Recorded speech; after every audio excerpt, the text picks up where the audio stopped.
அஸ்ஸலாமு அலைக்கும் friends, welcome to my channel. இந்த வீடியோவில் பீஃப் சுக்கா எப்படி பண்ணுறதுன்னு பார்க்க போகிறோம்.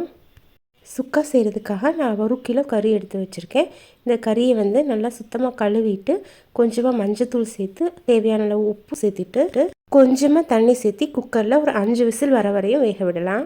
நெக்ஸ்ட் ஒரு பேன் எடுத்துக்கலாம்.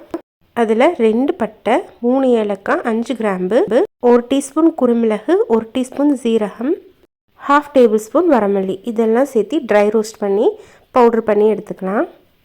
நெக்ஸ்ட் ஒரு கடாய் எடுத்துக்கலாம். அதில் 2 டேபிள் ஸ்பூன் அளவுக்கு எண்ணெய் சேர்த்துக்கலாம். எண்ணெய் லைட்டாக சூடானதும் 2 பெரிய வெங்காயத்தை பொடியாக நறுக்கி சேர்த்துக்கலாம். கொஞ்சமாக கல்லுப்பு சேர்த்து வணக்கலாம். வெங்காயம் பொன்னிறமாக வணங்கினதுக்கப்புறமா 1 டேபிள் ஸ்பூன் இஞ்சி பூண்டு விழுது சேர்த்துக்கலாம். பச்சை வாசம் போகிற வரையும் இஞ்சி பூண்டு விழுதையும் நல்லா வணக்கலாம். கறியும் நல்லா வெந்து வந்துருச்சு. இஞ்சி பூண்டு விழுது பச்சை வாசம் போனதுக்கப்புறமா கறி எடுத்து நம்ம இப்போ அந்த கடாயில் தண்ணியோடவே சேர்த்திக்கலாம். இப்போ எல்லாத்தையும் சேர்த்து நல்லா கலந்து விடலாம்.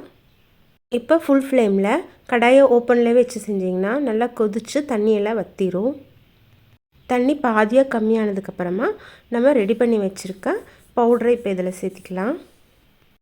இந்த பவுடரோடு சேர்த்து கறியை நல்லா கலந்து விடலாம். நல்லா ஃபுல் ஃப்ளேமில் வச்சு செய்யுங்க, சுருளை வேகும். கறியில் இருக்க தண்ணி நல்லா வற்றினதுக்கப்புறமா நம்ம பொடியை நறுக்கிய மல்லித்தலையை சேர்த்திக்கலாம். அவ்வளவுதான், நம்ம பீஃப் சுக்கா ரெடி ஆயாச்சு. நீங்களும் இந்த ரெசிபியை ட்ரை பண்ணி பார்த்துட்டு எப்படி இருந்துச்சுன்னு கமெண்ட் பண்ணுங்கள். இந்த வீடியோ உங்களுக்கு பிடிச்சிருந்துச்சுன்னா மறக்காமல் லைக் பண்ணுங்கள், சப்ஸ்கிரைப் பண்ணுங்கள், உங்கள் ஃப்ரெண்ட்ஸ் அண்ட் ஃபேமிலி கூட ஷேர் பண்ணிக்கோங்க. தேங்க்யூ.